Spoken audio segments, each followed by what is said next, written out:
निरंजन स्वामी जी ने बताया हम लोग कितने भाग्यशाली हैं। पूरे विश्व में हमसे अधिक कोई भाग्यशाली नहीं है। क्यों? ताली तो बजाई, सोचना तो चाहिए ना, हम भाग्यशाली क्यों है। तो इस यूपी की धरती को भगवान श्री रामचंद्र ने पसंद किया, जन्म यूपी की धरती पर लिया, अयोध्या की भूमि पर। इसके बाद भगवान कृष्ण आए। उन्होंने भी यूपी ही पसंद किया। मथुरा नगरी हम जानते हैं यूपी में ही आई है। दूसरे अवतार कृष्ण परमात्मा ने भी यूपी को पसंद किया। और इसके बाद कलयुग में भगवान स्वामीनारायण पधारे। वो भी अयोध्या के बगल में छपैया गांव में जन्म लिया, वो भी यूपी में है। तीन तीन अवतार पुरुष ने इस यूपी की धरती को पसंद किया और अपने वास्ते जन्म लिया। इसलिए हम सब भाग्यशाली हैं।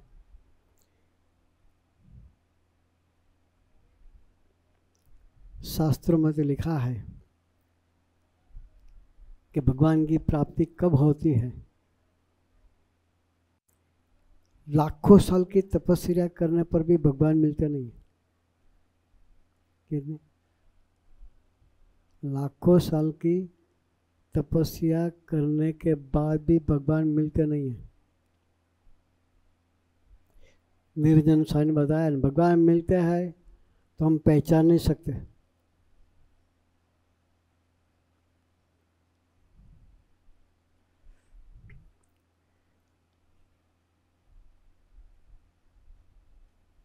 बताया ऊपर वाला दिखता नहीं है। निरंजन स्वामी ने बताया ऊपर वाला जिसके लिए हम ध्यान करते, तपस्या करते, देखने का प्रयत्न करते, दिखाता नहीं है। नीचे है उसको मानते नहीं है। रामचंद्र जी धरती पाए उस समय साथ में रहने वाले भी भूल गए कि भगवान है। माता कैकेयी ने 14 साल के तक वनवास में भेज दिया। जो जानते हैं कि भगवान है तो कभी भेजते। घर में रहते हुए पर भी महिमा नहीं थी। 14 साल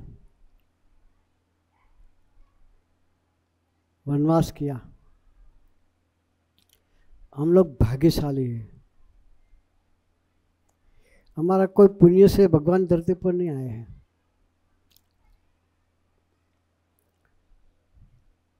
उसकी करुणा से वो धरती पर आए।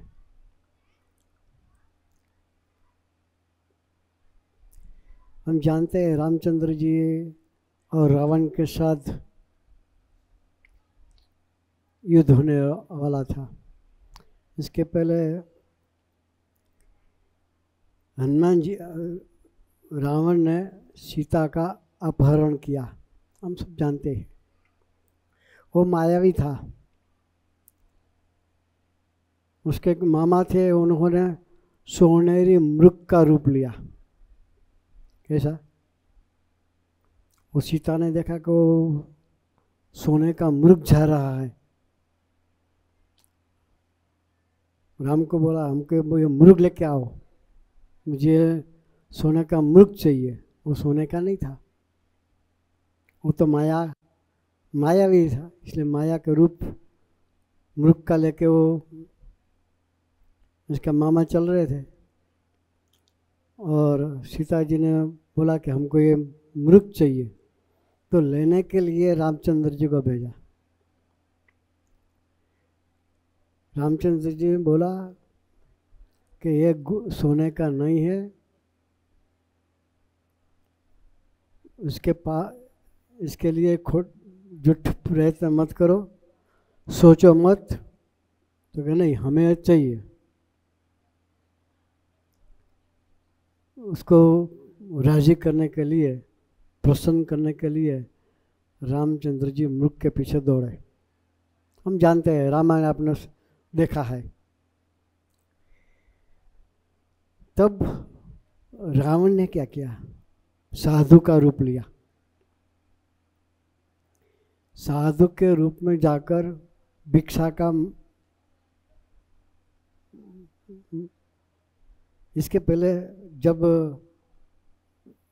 रामचंद्र जी मुख के पीछे गए और वहाँ जब पहुँचे के बाद जो मुर्ग है उन्होंने चिल्लाया, हे लक्ष्मण धाजे, मुझे बचाने के लिए तुम आओ। कि राम जैसे आवाज़ में उन्होंने बूम लगाया। तो सीता जी ने सुना कि रामचंद्र जी भय में है, रामचंद्र जी भय में है। तो लक्ष्मण जी को बोला कि लक्ष्मण, रामचंद्र जी भय में है, आप चलो उसके पीछे। लक्ष्मण ने बताया, वो तो प्रभु है, प्रभु को किसी का भय होता नहीं है, अपने आप प्रभु है। तो फिर दूसरी बार बूम आई, लक्ष्मण धाजे। फिर भी लक्ष्मण को तो भरोसा था कि वो भगवान है, भगवान को कुछ किसी का भय होता नहीं है। फिर सीता जी ने बोला कि लक्ष्मण भैया आप जाओ, राम भय में है क्या। फिर बताया कि वो तो प्रभु है, प्रभु को भय नहीं होता है। तीसरी बार आवाज आया। बाद में सीता जी ने बोला कि आप जाओ। बाद लक्ष्मण ने सोचा कि अभी तो माता जी की आज्ञा हुई है तो जाना ही होगा। शुद्ध ब्रह्मचारी वाला था लक्ष्मण जी। उन्होंने अपनी ताकत से माता जी की कुटी की सराउंडिंग में एक लाइन डोरी बना दिया अपने धनुष से। माता जी को बोलो इसके बाहर पग नहीं मुकना है, ये हमारी लक्ष्मण रेखा है, इसको क्रॉस नहीं करना है। जो कुछ आए बाहर निकल के बिना अंदर से बात करो। लक्ष्मण रामचंद्र जी के पीछे गए। उस समय रावण आया संत के रूप में और भिक्षा की मांग की, भिक्षान दे।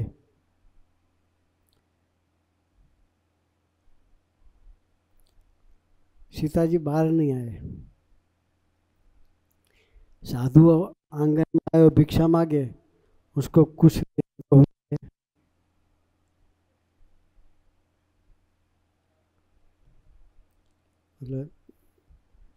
भिक्षा लेके आए और लाइन दो रही, इसके अंदर खड़े रहे, भिक्षा दे दो। रावण ने इसके पहले क्रॉस करने का प्रयत्न किया था लक्ष्मण रेखा को। तो जब पैर अंदर मुकते थे तो उसको जलन होती थी कि इसके अंदर पैर में एक रखना वो हितावह नहीं है। जब सीता जी भिक्षा लेके देने के गए तो कहा आप बाहर आओ, मैं ऐसे नहीं लूँगा। सीता जी ने सोचा कि संत को भिक्षा देने बिना कैसे भेजूँ। पहले तो बोला कि नहीं हम बाहर नहीं आएंगे, तो क्या नहीं, तो हम भिक्षा नहीं लेंगे, आपको बाहर आके ही देना है। तो फिर सीता जो क्रॉस करके बाहर निकले, बाद में सीता जी को उठाकर चले गए।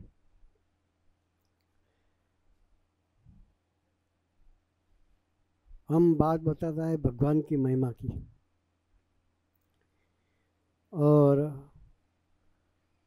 अपने पैलेस में ले गए। सीता जी तो रावण की तरफ देखते भी नहीं थे। पति राम के सिवा किसी के मुंह देखते नहीं थे।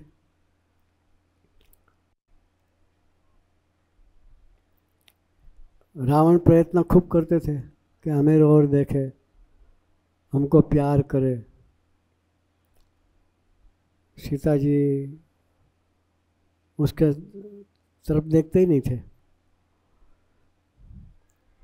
बाद में अपनी सभासद की मीटिंग की, सबको बताया मैं क्या करूं। तो सीता जी हमारी तरफ देखे। तो बुद्धिशाली सभासद थे, उन्होंने बताया सीता जी ऐसी नहीं है, वो पतिव्रता है, अपने हस्बैंड के सिवा किसी और देखेगी नहीं। जो आपको आपकी तरफ देखे ऐसा करना है तो आप तो मायावी है, कोई भी रूप ले सकते हैं। तो राम का रूप ले लो। राम का रूप लेके जाएंगे तो सीता अवश्य आपके ओर देखेंगी। और सोचा कि ये सुझाव अच्छा है। बाद में वो राम के रूप लेके जाते हैं। जब राम का रूप लेके सीता जी के नज़दीक जाता है तो उसका जो विकार था वो सब चला गया। विकार था वो सब चला गया। एक दिन प्रयत्न किया, दूसरे दिन प्रयत्न किया, तीसरे दिन प्रयत्न किया तो सीता जी को स्पर्श करने का विचार भी नहीं आता था। चौथे दिन फिर वापिस सभा का आयोजन किया और सबको वापस पूछा कि मैं ऐसा क्या करूं कि सीता जी हमें और देखे। तो सभासद लोगों ने बताया कि हमने 2 दिन पहले आपको तो बताया था कि आप तो मायावी है, राम का रूप ले लो। तब रावण बोलते हैं कि आपने बताया वैसा हमने किया कि राम का रूप लेके हम सीता जी के पास गए तो हमारा विकार सब बंद हो गया, पवित्र विचार ही आने लगे। तो एक ही बार खाली रूप लेने से उसको विकार चले जाते हैं। तो राम के आकार से हम जो जीना चालू करें तो हम भी पवित्र हो जाएंगे ना। इसकी महिमा है। ये रामचंद्र जी धरती पर नहीं आते तो हमें ऐसी धर्म की बात कौन बताते। हमारे स्वामी जी महाराज ऐसे संत थे, उसको भगवान को रखा हुआ था। एक बात बताता हूँ, उसके दर्शन से क्या होता है।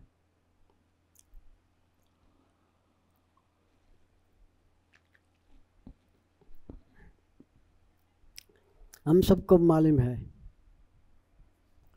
2000 की साल में कच्छ भुज की धरती पर बड़ा भूकंप आया था, मालूम है। सारा भुज खत्म हो गया था। उस समय 26 जनवरी थी। हम लोग प्रजासत्ताक दिन मना रहे थे। सभी स्कूलों में ध्वजवंदन होता है। एक स्कूल में ध्वजवंदन का प्रोग्राम हो रहा था। उसी समय भूकंप आया और पूरा स्कूल का बिल्डिंग कोलैप्स हो गया। जो लड़के, टीचर स्टाफ सब जो ध्वजवंदन का प्रोग्राम मना रहे थे,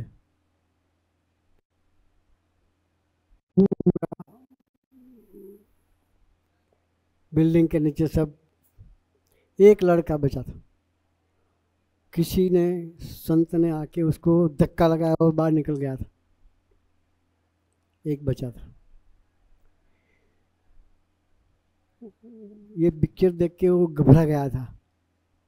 हम देखे पूरा ये बैठा है, बिल्डिंग गिर जाए, एक ही आदमी बचे, वो देखे तो कैसा होता है, उसका भी हृदय बंद हो जाता है।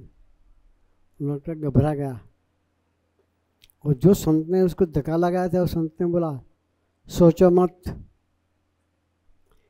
तेरी अम्मा और तेरी दीदी तेरी राह देख रही है कि इसके ऐसे रास्ते तो चल के जा, सामने वो मिलेगी।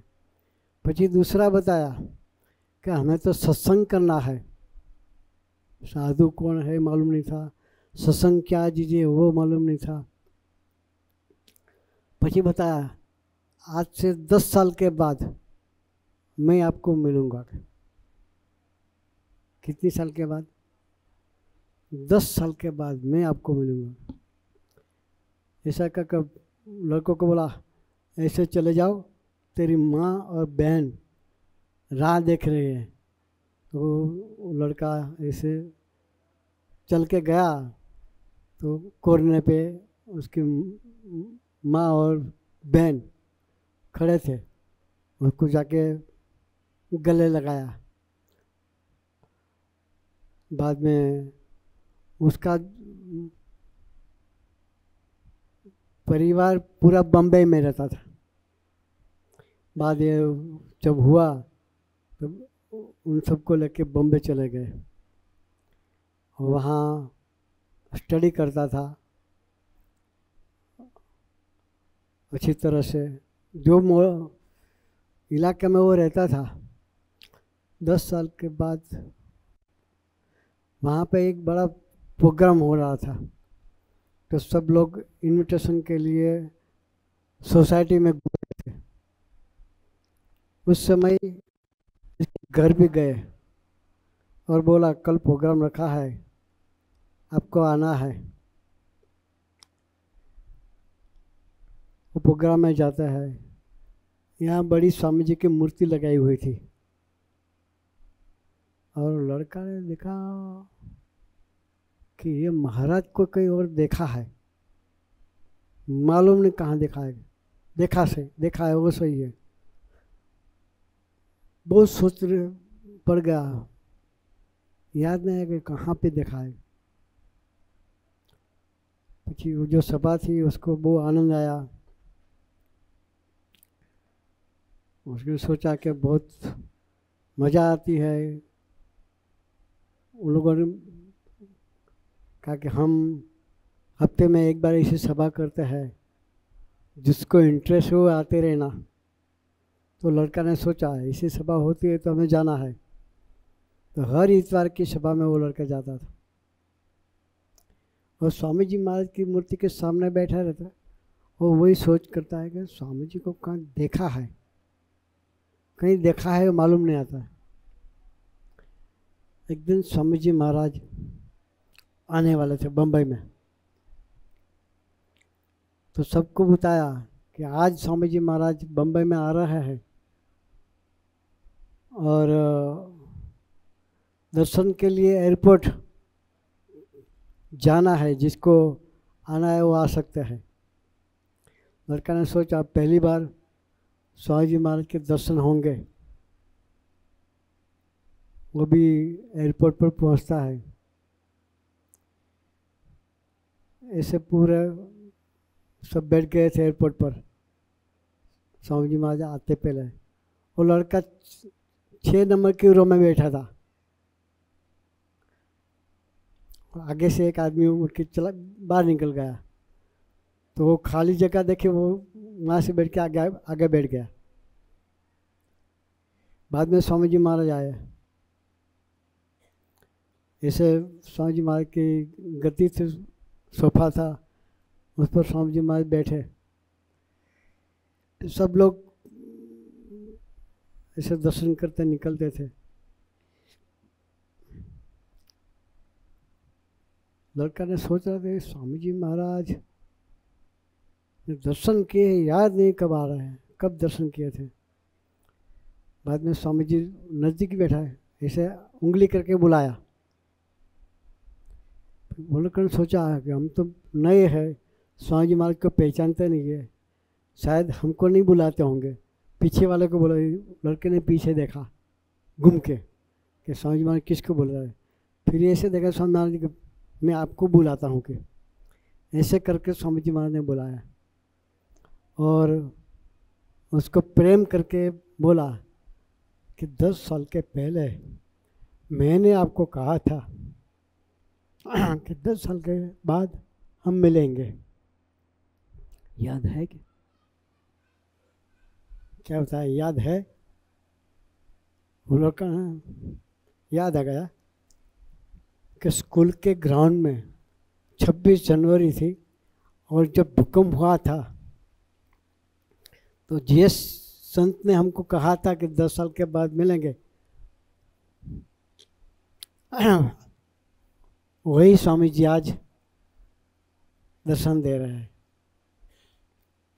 वो तो खुश हो गया। बाद तो रेगुलर सभा करता रह गया।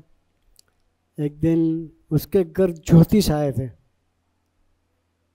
सबने अपना जोश बताया घर वालों ने। ये लड़का बाहर था, कई बार गया हुआ था।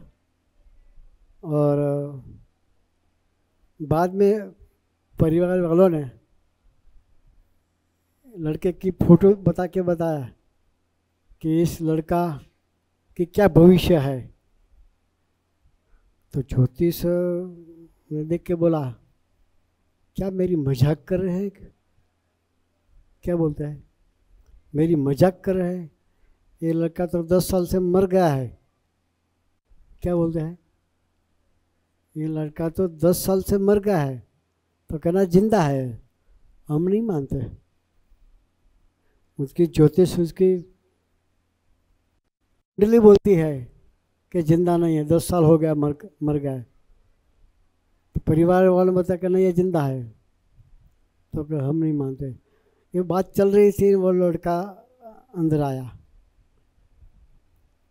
और परिवार में के जो आपने फोटो बताया, ये फोटो इस लड़कों का है, अभी जिंदा है। तो कहने तो हम सालों से ज्योतिष देखते हैं, हम झूठ नहीं बोलते हैं। और जन्माक्षर के नहीं होंगे, कोई और क्या होंगे। बाद में वो जन्माक्षर थे, उसने कहा कि हमारे गुरु जी को भेजता हूँ, जिसके पास से हमने विद्या ली है उसको भेजता हूँ। उसको भेजा और वहाँ से जवाब आया कि ये लड़का अभी धरती पर नहीं है। गुरुजी ने बताया, उसके गुरुजी ने। तो वो लड़का ने कहा वही लड़का मैं हूँ जो आप जन्म कुंडली देख रहे हैं। तो कि हम मानते नहीं है, आपकी ये कुंडली है। बाद में कहा कि आप बताते वो सही है कि 10 साल के पहले मैं मर गया होता। जब भूकंप आया था 26 जनवरी 2000 की साल में, उस समय भूकंप में मैं भी फंसा गया था और ये स्वामी जी महाराज ने उसको धक्का निकाल कर बाहर निकाल दिया था, इसलिए मैं जिंदा हूँ। तो ज्योतिष ने बोला तो सही है, तो ऐसे साधु की वजह से आप जिंदा है तो सही है, बाकी आपकी रेखा तो ऐसी बोलता है कि आप जिंदा नहीं है। तो हमें ऐसे पुरुष की प्राप्ति हुई। स्वामी जी महाराज ऐसे पुरुष थे, उसकी गोद मिली है। तो हफ्ते में एक बार घंटा 2 घंटा ऐसी सभा के लिए निकालना है। तो हमको तन से, मन से और धन से सभी तरफ से सुखी कर दे। तो आज ऐसा मौका मिला है। हमारे यहाँ संत लोग आते हैं, निरंजन स्वामी आते हैं, साल में 2-3 बार आते हैं, उसके साथ मैत्री बढ़ाना है। और इतवार के दिन यहाँ सभा होती है, तो घंटा 1.5 घंटा निकलने का कोशिश करें, तो हमारी यात्रा भी भगवान की तरफ चलती रहे और तन से, मन से और धन से सभी तरह से भगवान हमारी की रक्षा करते रहे। ऐसा सत्संग मिला है, तो हम हफ्ते में कलाक 1.5 घंटा सत्संग के लिए निकालने का कोशिश करें। इसके लिए गुरु हरि स्वामी श्री हम सबको बल प्रदान करें, ऐसी प्रार्थना है। सजान साई महाराज की जय। गुरु हरि प्रबोध स्वामी जी ने जो प्रसंग की बात बताई, वो युवक का नाम है राजेश पटेल, जो बम्बई में सांता क्रूज विस्तार में रहता है, जिसकी रक्षा स्वामी जी ने 2001 के भूकंप के समय पे की थी।